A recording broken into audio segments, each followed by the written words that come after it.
नमस्कार, मी प्रशांत कदम. दिल्लीमध्ये एकीकडे जंतर मंतरवरती कॉकरोच जनता पार्टीचं आंदोलन सुरू असतानाच आज संध्याकाळच्या सुमारास पंतप्रधानांच्या निवासस्थानी काँग्रेसचे नेते राहुल गांधी आणि इतर सगळे खासदार हे आंदोलनासाठी पोहोचले. म्हणजे दिल्लीमध्ये जे लोक राहिलेले आहेत, ज्यांनी दिल्ली बघितलेली आहे, त्यांना माहिती आहे की पंतप्रधानांच्या निवासस्थानाच्या बाहेर जाऊन आंदोलन करणं, तिथं जाऊन ठिय्या मांडणं ही किती अभूतपूर्व गोष्ट आहे. आणि ही गोष्ट जी आहे ती बऱ्याच वर्षानंतर आपल्याला पाहायला मिळाली. राहुल गांधी तिथं पोहोचले आणि पाठोपाठ मग बाकीच्या पक्षांचे नेते सुद्धा त्या ठिकाणी पोहोचायला सुरुवात झाली, ज्याच्यामध्ये मग सुप्रिया सुळे होत्या, अखिलेश यादव होते. आणि त्यामुळं एकतर कॉकरोच जनता पार्टीचं आंदोलन जंतर मंतरवरती सुरू असतानाच राहुल गांधींनी तिथं पोहोचणं, याच्यातनं एक वेगळं राजकारण सुद्धा सुरू झालं. आम आदमी पक्षाच्या नेत्यांच्या काही वेगळ्या प्रतिक्रिया त्याच्यावरती यायला लागल्या की कॉकरोच जनता पार्टीच्या आंदोलनाला थोडंसं कमी महत्व मिळण्यासाठी काँग्रेसनं हे केलेलं आहे का, वगैरे वगैरे. पण राहुल गांधींनी तिथं जाऊन विद्यार्थ्यांच्याच मागण्या मांडलेल्या होत्या. जितेंद्र सिंग जे पीएमओचे मंत्री सुद्धा आहेत, ते सुद्धा तिथं पोहोचलेले होते. राहुल गांधींच्या सोबत त्यांनी चर्चा केली आणि पहिल्यांदा चर्चा झाल्यानंतर संसदेमध्ये या सगळ्या मुद्द्यावरती आपण डिबेट करायला तयार आहोत, हे आश्वासन सुद्धा सरकारच्या वतीनं राहुल गांधींना देण्यात आलेलं होतं. हा दावा जितेंद्र सिंग यांनी केला आणि त्यामुळं दिल्लीमध्ये आज ही जी घटना घडली, म्हणजे खरोखर अभूतपूर्व आहे. पंतप्रधानांच्या निवासस्थानी अशा पद्धतीचं आंदोलन होणं आणि हे आंदोलन झाल्यानंतर राहुल गांधींना, जे देशाच्या विरोधी पक्षाचे नेते आहेत लोकसभेमध्ये, त्यांना पोलिसांनी अक्षरशः उचलून गाडीत टाकलं. त्यावेळी राहुल गांधींना जखम पण झालेली आहे. त्यांच्या नाकातनं थोडंसं रक्त वाहताना सुद्धा फोटोमध्ये दिसत आहे. याच सगळ्याबद्दल आपण बोलणार आहोत. माझ्यासोबत काँग्रेसचे तेलंगणामधले सेक्रेटरी, एआयसीसीचे सेक्रेटरी आणि नेते सचिन सावंत माझ्यासोबत आहेत. आणि दिल्लीमधून बरीच वर्ष ज्यांनी दिल्ली जवळून बघितलेली आहे, ते ज्येष्ठ पत्रकार व्यंकटेश केसरी सुद्धा आता माझ्यासोबत आहेत. सचिनजी, नमस्कार. तुमच्यापासून सुरुवात करूयात. असं काय झालं की थेट पंतप्रधानांच्या घराच्या बाहेर धडक मारावी असं राहुल गांधींना वाटलं आणि एक अभूतपूर्व आंदोलन तिथं घडलं? असं आहे की या देशामध्ये एकंदरच गेल्या 2 महिन्यापासून हे आंदोलन होत आहेत, हे लक्षात घेतलं पाहिजे. 22 पेक्षा जास्त विद्यार्थ्यांनी आत्महत्या केली. नीटच्या परीक्षेमध्ये जो आक्रोश संपूर्ण देश पातळीवर आहे, त्याला आवाज देण्याचं काम आणि धर्मेंद्र प्रधान यांनी राजीनामा द्यावा, ही एकमेव मागणी घेऊन देश पातळीवरती काँग्रेस पक्षानं राहुल गांधींच्या नेतृत्वाखाली जनजागृतीचं आंदोलन सुरू केलेलं आहे. मी स्वतः अनेक आंदोलनामध्ये सहभागी झालेलो आहे आणि छात्रो की गुण सारखा कार्यक्रम आपण पाहतोय, देश पातळीवर होतोय. त्यामुळे लोकसभेपासून ते रस्त्यावरती सातत्यानं काँग्रेस पक्ष हा आवाज उचलतोय. 2 महिन्यापूर्वी यावरती चर्चेची मागणी देखील राहुल गांधीजींनी केली होती या प्रश्नावरती. गेल्या 12 वर्षामध्ये जवळपास 152 पेक्षा अधिक पेपर लीक झालेले आहेत या देशामध्ये मोदीजींच्या राज्यात. तुम्ही आपण घोटाळ्यापासून घ्या तर सगळ्याच घोटाळे घ्या. महाराष्ट्रातही प्रचंड मोठ्या प्रमाणामध्ये लीक झालं. हे प्रकरणानंतर देखील आता तो आपल्या ज्या प्राध्यापकांच्या परीक्षेमध्ये देखील लीक झालेला पेपर आपण पाहिला. त्यामुळे या संदर्भामध्ये जन आक्रोश मोठ्या प्रमाणावर आहे, याच्यात काही शंका नाही. जनतेचा पाठिंबा, युवकांचा पाठिंबा देखील मिळतो आहे. आणि त्याचबरोबर एक पक्ष या मागणीसाठी उभा राहिला, हे लक्षात घ्या की केवळ 4 दिवसामध्ये 2 कोटीपेक्षा जास्त ज्या वेळेला फॉलोअर एखाद्या सोशल मीडियामधले असलेल्या संघटनेला, म्हणजे ती अधिकृत संघटना देखील नाही अजून, त्याची नोंदणी देखील झाली नाही, फक्त सोशल मीडियामध्ये एक अकाउंट झालं आणि त्याच्यामध्ये त्यांनी तिकडे अकाउंट तयार केल्यानंतर एवढे सदस्य होतात. याचा अर्थ जनभावना कुठल्या पद्धतीने चालली आहे, या युवकांच्या भावना किती आक्रोशित आहेत, हे लक्षात घेतलं पाहिजे. आणि अशा वेळेला लोकतांत्रिक पद्धतीने आलेल्या सरकारनं, ज्याला आता ते हेच पंतप्रधान आता नॉन बायोलॉजिकल झाले, त्यांचा प्रवास झाला प्रधान सेवकापासून नॉन बायोलॉजिकल होण्याचा, देवत्व प्राप्त करण्याचा, त्यांनी खऱ्या अर्थानं अभिप्रेत होतं की या जन आक्रोशाला त्या ठिकाणी समोर जाऊन विनम्रपणे जनतेच्या भावनांचा आदर करून त्या धर्मेंद्र प्रधानांचा राजीनामा घेतला पाहिजे होता. परंतु हा जो उद्दामपणा जो आलेला आहे, हा गेल्या 12 वर्षामध्ये विविध आंदोलनाच्या माध्यमातून आपण पाहतो आहोत की शेतकऱ्यांचं आंदोलन झालं, त्याही वेळेला असाच उद्दामपणा होता. पंतप्रधान 1 किलोमीटरवर होते पण त्यांना भेटायला देखील गेले नाहीत. 700 पेक्षा अधिक लोक त्या ठिकाणी मेली. काही लोक त्या केंद्रीय गृहराज्यमंत्र्याच्या गाडीखाली शेतकरी मेले, हे आपण विसरता कामा नये. त्या महिला पैलवान होत्या, त्या शोषणाच्या विरोधामध्ये ज्या वेळेला तिथे आंदोलन करतो त्यांनाही अँटी नॅशनल म्हणायचं, नक्षल त्याच्यामध्ये सहभागी झालेले आहेत असं म्हणायचं, त्याही आंदोलनाला, शेतकऱ्यांच्या आंदोलनाला दहशतवादी किंवा देशद्रोही म्हणायचं. ही जी टूलकिट झालेलं आहे तेच या आंदोलनामध्ये दिसलं. आणि गेल्या 22 दिवस सोनम वांगचुक हे ज्या वेळेला उपोषणाला बसलेले आहेत, एकही सरकारचा प्रतिनिधी तिकडे जाऊ नये, साधा सेक्रेटरी देखील जाऊ नये. म्हणजे या सरकारला आता कुठल्याही तऱ्हेची जनमताची चाड राहिलेली नाही, वस्तुस्थिती आहे. आणि त्याच्यानंतर काल जे आंदोलन झालं त्याला ज्या पद्धतीनं यांनी हाताळलं, कशा पद्धतीनं अमानुषपणे विद्यार्थ्यांवरती हल्ले झाले, जे आपण पाहतो आहोत की कशा पद्धतीनं, म्हणजे हिटलरची एक सेना होती तशाच तऱ्हेची एक वेगळी प्रायव्हेट आर्मी देखील घुसली होती का, हा प्रश्न त्या ठिकाणी आहे. कारण चपले स्लीपरवरती आम्ही पाहिले नाहीत साध्या वेशातले पोलीस किंवा निनावी पोलीस त्या ठिकाणी दिसले, ज्यांचं नाव देखील त्यांच्या ह्याच्यावर नाही, आपल्या त्यांच्या वर्दीवर नाही. आणि शॉक देण्याचं काम केलं, इलेक्ट्रिक शॉक असेल किंवा दगड फेकण्याचं काम पोलीस करतो. ते महिलांचे, विद्यार्थिनीचे कपडे फाडले गेले, अनेक लोक जखमी झाले. मग ह्याला उत्तर काय? तर त्या 2 दिवसापासून आम्ही स्थगन प्रस्तावाची मागणी करत आहोत संसदेमध्ये, आर्टिकल 56 रूल 56च्या अंतर्गत. परंतु सरकार त्याला उत्तर द्यायला तयार नाहीये आणि सातत्यानं ते संसदेमध्ये चर्चा नाकारली जाते. मग करायचं काय? मग अशा वेळेला रस्त्यावरच्या लोकांचं प्रतिनिधित्व करण्यासाठी संसद असते. संसदेमध्ये जर बोललो दिलं जात नाही तर ती जे चर्चा आहे ती रस्त्यावरच होणार. आणि म्हणून पंतप्रधानांच्या निवासस्थानाच्या बाहेर आम्ही त्या ठिकाणी बसलोय जाऊन, राहुल गांधीजी बसलेले आहे, सगळं काँग्रेसचं नेतृत्व त्या ठिकाणी जाऊन बसलेलं आहे आणि दोन्ही सभागृहाचे विरोधी पक्षनेते बसलेले आहेत. हे लक्षात घेतलं पाहिजे. त्याच्या मागची पार्श्वभूमी ही आहे.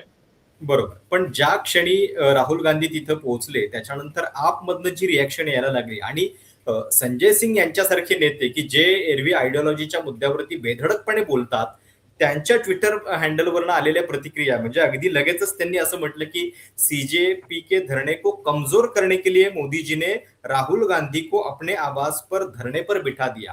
आतिशी ज्या दिल्लीच्या माजी मुख्यमंत्री आहेत त्यांचं पण ट्विट होतं की बघा काँग्रेस आणि भाजप कसं एक आहेत, एकीकडे जंतर मंतरवरती विद्यार्थ्यांना अशा पद्धतीनं मारहाण होतीये आणि काँग्रेसला मात्र पंतप्रधानांच्या निवासस्थानी आंदोलन करायला मुभा दिली जाते. त्यामुळं हे जे पॉलिटिक्स आहे त्याच्याबद्दल आपण बोलूच, पण त्याच्या आधी जरा केसरी सरांची एक प्रतिक्रिया. सर, या आंदोलनामध्ये सुरुवातीपासून असं वाटत होतं की कुठेतरी म्हणजे बरोबर आहे, म्हणजे सचिन सावंत यांनी जो मुद्दा सांगितला की नीटच्या प्रश्नावरती वेगवेगळी आंदोलनं काँग्रेसनं पण केलेली आहेत. छात्रों की गूंज नावाचे त्यांचे कार्यक्रम त्यांनी आधी राजस्थानमध्ये केले, उत्तराखंडमध्ये केले. तर या सगळ्या पार्श्वभूमीवरती कालच्या आंदोलनाला जो प्रतिसाद मिळाला त्याच्यातनं काँग्रेसची लढाई जी आहे ती कुठंतरी दुर्लक्षित राहत होती का, आणि या आंदोलनानं काय नेमकं साध्य केलंय असं तुम्हाला वाटतं? नाही, मी तुमचा जो दुसरा प्रश्न तो पहिल्यांदा घेतो. या आंदोलनाने सरकारला नमवलेलं आहे. म्हणजे याच्यामध्ये पंतप्रधान नरेंद्र मोदी यांना संसदेमध्ये याच्याविषयी बोलावं लागेल. जे संसदेत येतात पण सभागृहात येत नाहीत. या प्रश्नावरती ते भारतीय जनता पक्षाची जी संसदीय पक्षाची बैठक आहे त्याला त्यांनी आज मंगल दिवस असं नाव दिलेलं आहे. मंगल दिन काय, परंतु तिथे ते बोलतात. परंतु सभागृहात येऊन बोलत नाहीत. याची संगती कशी राहणार याच्याविषयी भाजप बोलत नाहीये. त्यामुळं सरकारने जर हे बोललं असतं, आता पहा ना याच्यामधले विरोधाभास. काल पोलिसांनी विद्यार्थ्यावरती, आंदोलन करणाऱ्या विद्यार्थ्यावरती लाठी हल्ला केला, अश्रुधूर सोडले, मारलं त्यांना. आणि ते ऍडमिट झाल्यानंतर त्यांना पाहण्यासाठी जे.पी. नड्डा जे मंत्री आहेत, आरोग्य मंत्री, ते जातात. मारणारे तुम्ही आणि पाहणारे तुम्ही. म्हणजे हा काय, याला ही डायकॉटॉमी आहे. म्हणजे ह्याच्यामध्ये प्लेइंग विथ द गॅलरी असं आहे.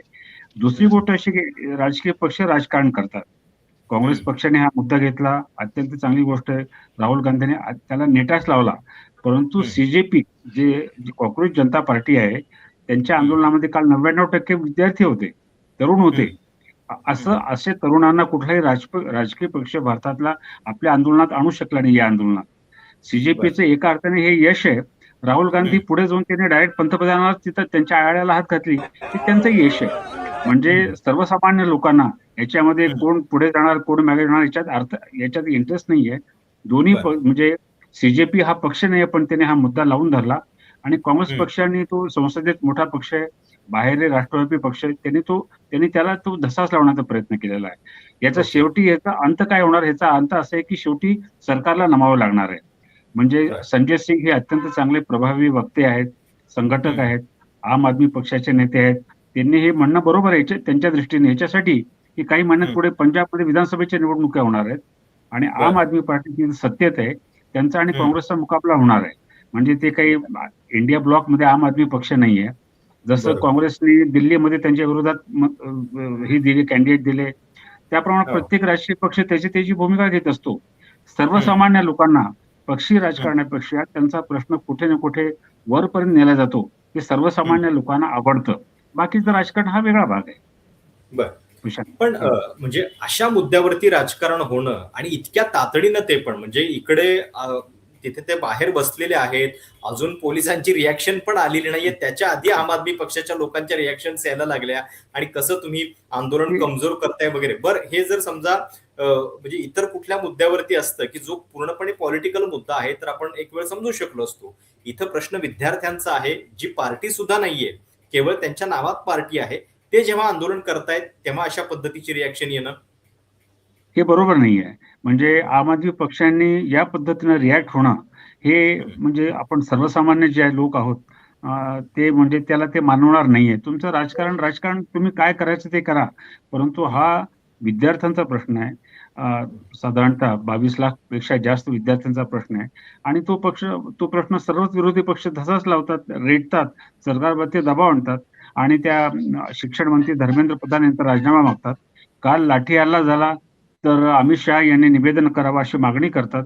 हे अत्यंत बरोबर आहे. पण आम आदमी पक्षाने 24 तासाच्या आत या पद्धतीने रिॲक्ट होणं हे मला वाटत नाही की हे फारसं लोकांच्या पचनी पडेल. त्यांना ते काय म्हणायचं ते म्हणू शकतात, ते राजकीय पक्ष आहेत, परंतु ते कुठे ना कुठे ते विसंगती त्यात दिसते. ओके. सचिनजी, खर तर संसदेमध्ये एखाद्या विषयावरती चर्चा हवी असेल तर त्याचा एक म्हणजे सेट फॉर्म्युला आहे की विरोधी पक्ष किंवा सगळे पक्ष जाऊन सांगतात, त्याच्यानंतर लोकसभा अध्यक्षांना विनंती करतात की बाबा या विषयावरती आम्हाला चर्चा हवी आहे, बीएससी मध्ये त्याची चर्चा होते.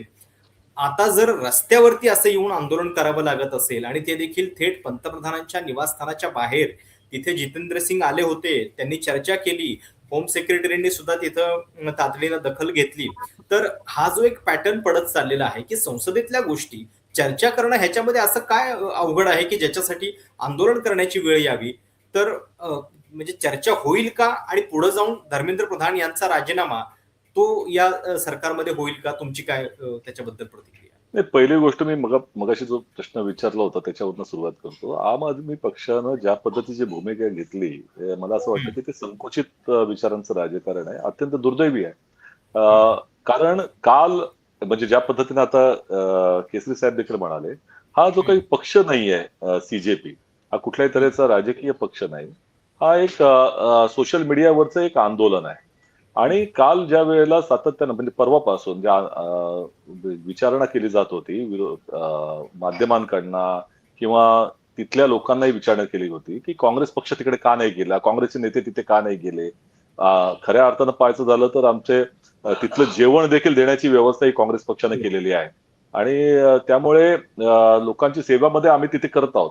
परंतु तिथल्या आंदोलकांना जेव्हा हा प्रश्न विचारला काँग्रेस पक्ष का आला नाही, ते म्हणत होते की आम्ही काँग्रेस पक्षाच्या नेत्यांना बोलवलेलं नाहीये, त्याने आलं तर त्यांचं स्वागत आहे, परंतु आम्ही सरकारच्या प्रतिनिधींना तिकडे बोलवत आहोत आणि आमची अपेक्षा विरोधी पक्षाकडनं एवढी आहे की त्यांनी संसदेमध्ये आमचा आवाज पोचवावा, कारण हे सोशल मीडियामध्येच राहते, माध्यमं देखील त्याला प्रसिद्धी देत नव्हती, त्यामुळे सोशल मीडियातल्या आवाजाला फारशी तेवढी किंमत नसते जी संसदेमधल्या चर्चेला असते आणि ती जबाबदारी विरोधी पक्ष म्हणून काँग्रेस पक्षाची आहे, अशा तऱ्हेची त्यांनी भूमिका मांडली होती. आता लक्षात घ्या की यासाठी संसदेमध्ये सातत्यानं दोन्ही विरोधी पक्षनेते म्हणजे राज्यसभेतील विरोधी पक्षनेते मल्लिकार्जुन खरगे जी असतील किंवा लोकसभेमध्ये आम्ही स्थगन प्रस्ताव मांडण्याचा प्रयत्न करतो. कालही आणि आजही तुम्ही पाहिलं असाल की खरगे साहेब त्या ठिकाणी बोलले, परंतु त्यांना बोलून दिलं नव्हतं. स्थगन प्रस्ताव हा कशासाठी असतो? तो बीएसए मध्ये स्थगन प्रस्तावाची चर्चा होत नसते, आम्ही स्थगन प्रस्ताव आणणार आहोत त्याच्यावरती चर्चा करा.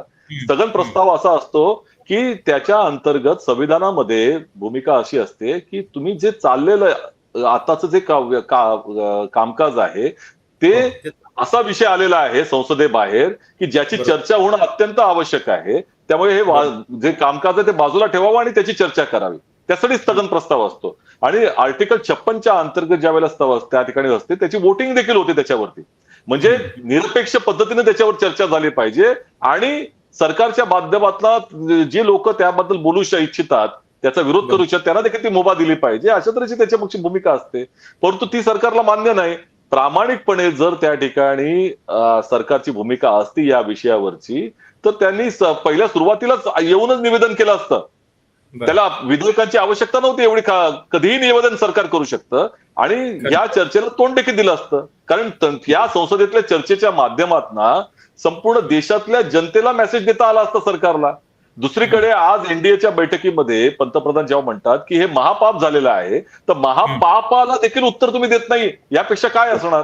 आणि मगाशी ज्या पद्धतीने मी म्हणालो की संसद कशासाठी असते, जो रस्त्यावरचा सामान्य माणूस आहे त्याचा आवाज संसदेमध्ये पोहोचवण्यासाठी ती संसद आहे. त्या ज्या आपल्या लोकनियुक्त प्रतिनिधी जे आहेत, लोकप्रतिनिधींच्या माध्यमातून पोहोचवलं जातं. मग तिथे जर आवाज बंद केला जात असेल तर पुन्हा ती चर्चा रस्त्यावरच होणार ना. आणि मग पंतप्रधानांच्या गेटच्या बाहेर कोण गेलं होतं तुम्ही लक्षात घ्या. या दोन्ही सभागृहांचे विरोधी पक्ष नेते गेले होते. ते कोणी सामान्य माणूस तिथे गेलेला नव्हता किंवा राजकीय संघटन म्हणून गेलं नव्हतं. दोन्ही सभागृहाचे विरोधी पक्ष नेते आणि खासदार तिकडे जाऊन बसतायत, त्या आंदोलन करतायत तिथे. मग अशा वेळेला सरकारची भूमिका काय असली पाहिजे होती. पहिल्यांदा तर त्यांनी पंतप्रधानांनी बोलून घेतलं पाहिजे होतं दोघांना की आम्ही चर्चा करू या संदर्भामध्ये, तुमचं आंदोलन चालू द्या. एखादा लोकनियुक्त प्रतिनिधीने काय म्हटलं असतं नेत्यानं की बाबा तुम्ही दोन्ही विरोधी पक्ष नेता आलेले आहात, तुम्ही सन्माननीय नेते या देशाचे, या आतमध्ये चर्चा करूया आपण आणि त्यानंतर तुम्हाला आंदोलन करायचं करत राहा. परंतु ते देखील केलं गेलं नाही. जितेंद्र सिंग आले, त्यांचे गृह सचिवांबरोबर आले आणि त्यांनी असं त्या नॅरेटिव्ह तयार करायचा प्रयत्न केला की पहिल्यांदा आम्ही चर्चेसाठी मान्य केलं. अरे परंतु गेल्या 2-2.5 महिन्यापासून आमची प्रथम मागणी तीच आहे. तुम्ही आजच्या प्रक्षेपण पाहिलं असाल तर नासिर हुसेन त्यावेळेला बाहेर आले होते कारण तिथे जॅम होता, मोबाईल आणि सगळे ते नेटवर्क जॅम असल्यामुळं राहुल गांधी काय बोलत होते ते बाहेर येत नव्हतं.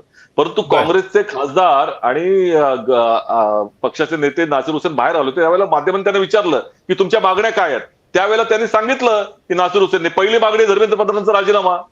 मग जितेंद्र सिंग येऊन बाहेर कसं सांगतात की पंतप्रधान त्यांनी मागणी केली नाही म्हणून राहुल गांधींनी. त्यामुळे हे खोटं नॅरेटिव्ह तयार करणं भारतीय जनता पक्षाच्या टूलकिटचा भाग आहे, लोकांची दिशाभूल करणं. ओके. एक मुद्दा म्हणजे वारंवार या सगळ्यामध्ये हा येतोय की म्हणजे जेव्हापासून मोदी सरकार सत्तेमध्ये आहे, एखाद्या मंत्र्याचा एखाद्या वादामुळे राजीनामा आणि जणू म्हणजे आपल्या सरकारमध्ये ही प्रथाच नाही असं एक विधान 2015-16च्या आसपासच राजनाथ सिंग यांनी केलेलं होतं, ज्यावेळी ललित मोदी यांना नियमबाह्य पद्धतीने मदत केल्याचा जेव्हा आरोप सुषमा स्वराज आणि वसुंधरा राजे यांच्यावरती झालेला होता, तेव्हा जाहीरपणे राजनाथ सिंग यांचं विधान होतं की हे युपीएचं सरकार नाहीये, हे एनडीएचं सरकार आहे आणि इथं राजीनामे होत नसतात. खरं तर कुठल्याही सरकारमध्ये अकाउंटेबिलिटी नावाची एक गोष्ट असते आणि आपण अगदी लाल बहादूर शास्त्रींपासून बघत आलेलो आहोत की एखाद्या मंत्र्याच्या खात्याशी निगडीत काही घटना झाल्यानंतर त्याची जबाबदारी घ्यायची असते. ते मात्र या सरकारमध्ये होताना दिसलेलं नाहीये. तर या पार्श्वभूमीवरती धर्मेंद्र प्रधान यांचा राजीनामा होईल असं केसरी सर तुम्हाला वाटतंय का? दिल्लीमध्ये आत्ताची चर्चा काय आहे? कसं हाताळलं जाईल हे आंदोलन आणि या आंदोलनाच्या माध्यमातून काँग्रेस वीक आहे आणि सीजेपीचं आंदोलन हेच खरं आहे हे दाखवण्याचा सुद्धा प्रयत्न भाजप करत राहील का? बरोबर आहे. असं आहे की सरकारवरती जसा जसा दबाव वाढत जाईल त्या प्रमाणात त्यांना लवचिक भूमिका घ्यावीच लागेल. नाही घेतली तर त्याचे राजकीय परिणाम त्यांना भोगावे लागतील. कारण येणाऱ्या विधानसभेच्या निवडणुका आहेत. हा पक्ष विद्यार्थ्यांचा आहे, राजकीय पक्षांचा हा मुद्दा नाहीये. हा जो प्रश्न आहे तो विद्यार्थ्यांचा आहे. हे विद्यार्थी सर्व राज्यात विखुरलेले आहेत. तर त्यांच्या प्रश्नावरती सरकार संवेदनशील नसेल आणि ह्याची अकाउंटेबिलिटी, जबाबदेही म्हणतात हिंदीमध्ये, ती जर कोणी घेतली नसेल तर त्याचे राजकीय परिणाम भाजपला भोगावे लागतील. भारतीय जनता पक्षाची एकूण प्रकृती आणि पंतप्रधान नरेंद्र मोदी यांची मानसिकता पाहिली तर ते सहजासहजी झुकणारे हे पक्ष नाही. त्यात त्यांना कमीपणा वाटतो. परंतु राजकारणामध्ये किंवा सार्वजनिक जीवनामध्ये अशी लवचिकता घेतली तर ती अंततः शेवटी त्यांना फायद्याची ठरते. परंतु हे त्यांना कळत नाहीये आणि त्यामुळे ते धर्मेंद्र प्रधान यांना जेवढा वाचवण्याचा प्रयत्न करतील तेवढ्या प्रमाणात विरोधी पक्षांना ताकद मिळेल आणि त्याच्यानंतर ते विरोधी पक्षात भांडण लावण्याचा प्रयत्न करतील. पाकिस्तानी तत्व आलं, हिंदू मुस्लिम करतील, जे जे करायचं ते करतील. म्हणजे सर्व सामदाम दंडभेद वापरतील, परंतु या कारणाने ते सरकार जास्तीत जास्त कमजोर आहे अशा प्रकारचा मेसेज आणि अशी प्रतिमा निर्माण होईल. त्यामुळं ओके. भारतीय जनता पक्षाकडे आणखीन एक प्रॉब्लेम त्यांच्याकडे असेल सरकारमध्ये, की कुणाच्याही विरोधी पक्षाशी संवाद नाही. म्हणजे काँग्रेसचं एवढे वर्ष सरकार राहिलं किंवा आघाडी आघाडी सरकारमध्ये वाजपेयींच्या काळात असेल किंवा मनमोहन सिंग यांच्या काळात असेल, अशा प्रकारचे इंटरलॉक्युटर असतात ते.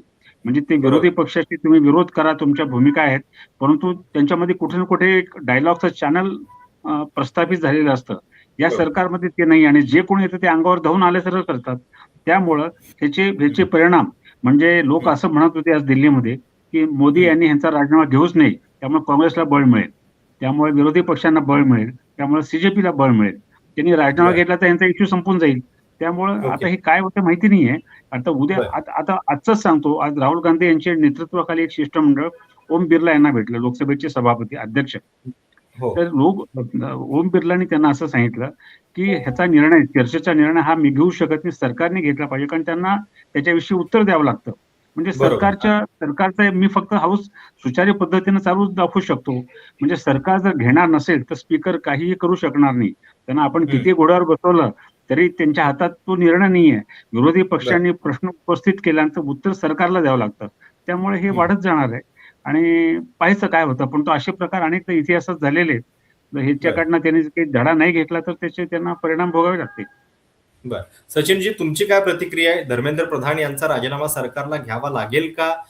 जो पायंडा खरं तर त्यांनी आजवर कधीही म्हणजे दाखवून दिलेला नाहीये, की एखाद्या खात्यामध्ये काहीतरी घडलंय. म्हणजे कृषी मंत्र्यांच्या बाबतीत एवढी ओरड झालेली होती, 700 शेतकऱ्यांचे जीव गेले, ते कायदे माघारी घेण्याची वेळ आली, पण तरी देखील नरेंद्र तोमर हे त्या पदावरती राहिले.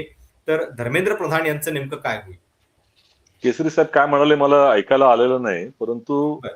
धर्मेंद्र प्रधानांच्या संदर्भामध्ये ही एकच गोष्ट लक्षात घ्या, की काँग्रेस पक्षानं जिथे जिथे अन्याय होतोय, जिथे जिथे भ्रष्टाचार होतोय, जिथे जिथे गैरव्यवहार होत आहेत, त्याच्या विरुद्ध आवाज उचलण्याची परंपरा ही ठेवलेली आहे. ती जबाबदारी आहे विरोधी पक्ष म्हणून. तर ते 3 काळे कायदे मागे घ्यायला लागले काँग्रेस पक्षाच्या आंदोलनामुळं आणि शेतकऱ्यांच्या एकंदर आवाजामुळं. त्याच पद्धतीचा हा रेटा वाढत चाललेला आहे. कितीही यांना अहंकार येऊ द्या, त्यांना वाटू द्या की मी देव आहे, नॉन बायोलॉजिकल आहे, परंतु हे देशामध्ये लोकतंत्र जोपर्यंत संरक्षित आहे किंवा संरक्षित करण्याची जबाबदारी ठेवणारे लोक आहेत, तोपर्यंत निश्चितपणे आम्ही आवाज उचलत राहू. आणि आता देशाची जनजागृती मोठ्या प्रमाणामध्ये होते. तुम्ही जर पाहिलं असाल तर हे जे काही 2 कोटी लोक, मुलं, युवा, जेनझी पटापट त्या ठिकाणी 3-4 दिवसामध्ये त्या एका सीजेपीच्या सोशल मीडिया अकाउंटवरती सदस्य होतात. यात हो. किती मोठ्या प्रमाणामध्ये जनजागृती आलेली आहे. आणि तुम्ही आज सोशल मीडिया मधलं संपूर्ण वादळ पहा. करेक्ट. म्हणजे आम्ही एवढंच म्हणेन की तो अग्निपथचा एक डायलॉग होता, की दिनकर राव टोपी संभालो, हवा तेज आहे, उड जाएगा. तसंच झालेलं आहे की मोदीजी टोपी संभालो, हवा बहुत तेज आहे, ही उड गोष्ट जाएगा. फार महत्वाची तुम्ही सांगितलीत, कारण मी बघतोय की जामर लावले होते काल सकाळी 6 वाजल्यापासून संध्याकाळी 6 वाजेपर्यंत, आणि त्यांना असं वाटलं की आपण जे करतोय ते बाहेर येणार नाही. आता तुम्ही इन्स्टा उघडून बघा, कुठलं एखादं दुसरं ऍप उघडून बघा, सगळे व्हिडिओ हे जंतर मंतरचे तुम्हाला पाहायला मिळतात आणि प्रत्येक जण आपापल्या पद्धतीनं या सगळ्याची पोलखोल करताना दिसतोय. कुणी पोलिसांच्या नेमप्लेट बद्दलचे प्रश्न विचारतोय, कुणीतरी हे दाखवतंय की त्यांच्या काठ्यांना कशा पद्धतीनं खिळे लागलेले आहेत. आणि प्रचंड म्हणजे मेनस्ट्रीम मीडियानं जर या आंदोलनाला दुर्लक्ष केलेलं असलं तरी देखील हे आंदोलन जे आहे त्याची धग शहरामध्ये, गावागावामध्ये आपण पोहोचताना बघतोय. त्यामुळे हा देखील फार महत्वाचा मुद्दा आहे. जाता जाता एक शेवटची कमेंट, या संपूर्ण आंदोलनाच्या मध्ये म्हणजे या 3ऱ्या टर्म मध्ये मोदींच्या हे अतिशय महत्वाच्या टप्प्यावरती सुरू झालेलं आंदोलन आहे. तर ते काय धडा या सरकारला शिकवेल असं तुम्हाला दोघांना वाटते थोडक्यात? मी बोलायचं असेल तर हे आंदोलन दिल्लीपुरतं सीमित राहणार नाही. ते वाढत जाईल. त्याची राजकीय कारण आहेत, त्याचा इश्यू बेस आहे. याचं कारण असं की हे आंदोलन झालं, त्याचबरोबर आता दिल्लीच्या सीमेवरती शेतकऱ्याचं आंदोलन सुरू होत आहे. महागाई वाढती इराण आणि या युद्धामुळं, इराण, अमेरिका आणि इस्रायलच्या युद्धामुळे महागाई वाढती. बेकारीचा प्रश्न आहे. लोक शिकून त्यांना कालच जंतर मंतरचे लोक म्हणतात मला 15,000 12,000 रुपये पगार आहे. हे जागणार कसं? याच्यामध्ये आज हे जे आहे विद्यार्थ्यांचा प्रश्न आहे, याच्या पुढे मागे येणार बेरोजगारीचा प्रश्न, तो याच्यात कधी मिसळेल मोदीला कल्पना नाहीये. महागाई, बेकारी आणि हा विद्यार्थी, हा प्रश्नाचं एवढं तगडं त्याचं काय म्हणतात कॉम्बिनेशन होईल आणि सरकारला त्याला उत्तर देणं अवघड जाणार आहे. कारण ते बरं. तुम्ही फक्त काँग्रेस आणि इतर पक्ष वगैरे हे या करण्यात अर्थ नाहीये. निवडणुका आहेत. सरकारची पूर्णपणे हे भारतीय जनता पक्षाची मदार आहे SIR वरती. आपण निवडणुका जिंकू. पण तुम्ही निवडणुका जिंकाल, सत्तेत याल, पण सरकार चालू शकणार नाही तुम्ही. हा मेसेज या आंदोलनाने त्यांना दिलेला आहे. सचिनजी, नाही तर धडा शिकवण्याची जबाबदारी मला असं वाटतं की देशातल्या जनतेने घेतलेली आहे. त्यामुळे आता ते काही मला असं वाटतं मोदी तंत्र जे वापरलं जाते गेले 12 वर्ष, की ज्या पद्धतीनं दहशतीचा मार्ग वापरून त्यांनी विद्यार्थी चळवळीला बदनाम केले. हे टूलकिट आहे त्यांचं. तुकडे तुकडे गँगच्या नावानं विद्यार्थी चळवळीला बदनाम केलं, कामगार चळवळी मोडीत काढल्या, दलितांचा आवाज बंद केला. त्या ठिकाणी तुम्ही पाहिलं असाल तर ते अवॉर्ड वापसी गँगच्या नावानं सगळ्या ज्या एमिनंट पर्सनॅलिटीचे आवाज त्या ठिकाणी बंद केले गेले आणि ईडी सीबीआयच्या माध्यमातून विरोधी पक्षाला त्या ठिकाणी कमजोर करण्याचा प्रयत्न झाला. हे सगळ्या गोष्टीच्या पलीकडे गेले. माध्यम आता एकतंत्र त्यांचं जे चालू आहे त्याच्या पलीकडे आता जनतेचा आवाज उठतोय आणि हे सगळं आता संपूर्णपणे लोकांच्या लक्षात आलेलं आहे आणि जनता विरुद्ध आता मोदी होत चाललेला आहे हे लक्षात घ्या. म्हणजे विरोधी पक्ष आम्ही त्याला जनतेचा आवाजाला अँप्लिफाय करायचा प्रयत्न करतो आहोत, परंतु जनतेचा आवाजच इतका वाढत चाललेला आहे मोठ्या प्रमाणामध्ये की तो आता या मोदींना नियंत्रणाच्या बाहेर जाणार आहे. आणि त्यामुळे ह्या देशामध्ये ज्या संविधानिक व्यवस्था मोडून काढून, विरोधी पक्षाला संपवून, न्यायालयांवरती दबाव आणून, संविधानिक संस्थांवरती नियंत्रण आणून, माध्यमांवरती नियंत्रण आणून हा जो नॅरेटिव्ह आपल्या कंट्रोलमध्ये ठेवण्याचा जो प्रयत्न करतोय तो त्यांच्या हातातून सुटलेला आहे. आणि पुढचे जितका काळ जाईल आणि ही जी काही विधानं येतात, आतंकवादी आहेत किंवा देशद्रोही आहेत, यांना बदनाम करण्याचा प्रयत्न होतोय. आज 21 वर्षाची मुलगी व्हेंटिलेटरवर आहे तिथं. तुम्ही लक्षात घ्या, आज ती बातमी येते. अजूनही राहुल गांधींपासून जे सगळे नेत्यांना सोडलेलं नाही, प्रियंका गांधी अजूनही त्यांच्या ताब्यात आहेत. सोनिया गांधीजी तिकडे गेलेले आहेत. म्हणजे आता इतके तास झाले तरी देखील सोडलेलं नाही. त्यामुळे हे काय झालंय की पापाचा घडा भरत चाललाय शिशुपालाचा आणि जनता जे या दुर्योधन दुःशासनाने जे वस्त्रहरण मांडले लोकशाहीचं, तो जनता रूपी कृष्ण आता उभा राहतोय आणि तो जो निवडणुकीच्या माध्यमातून जो सुदर्शन चक्र हे फिरणार आहे. त्यामुळे या मोदी सरकारचा निश्चितपणे अंत आता समोर दिसतोय. बरोबर. हे आंदोलन आता कुठल्या वळणावरती जात आहे हे आपल्याला कळेलच, पण म्हणजे आज एका पाठोपाठ एक म्हणजे दिल्लीत 2 ठिकाणी आंदोलनाची धग आपल्याला पाहायला मिळाली. जंतर मंतरवरती तर आहेच काल, आणि आज पंतप्रधानांच्या निवासस्थानी थेट राहुल गांधी आणि इतर सगळे खासदार पोहोचले.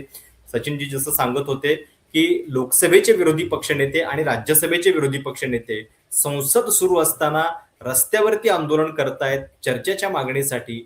हे सुद्धा लोकशाहीच्या दृष्टीनं फार गंभीर चित्र आहे. या संपूर्ण चर्चेमध्ये आता आपण इथं थांबतोय, पण तुमच्या काही सूचना प्रतिक्रिया असतील आवर्जून कळवा. चॅनल सबस्क्राईब करायला विसरू नका. धन्यवाद. धन्यवाद.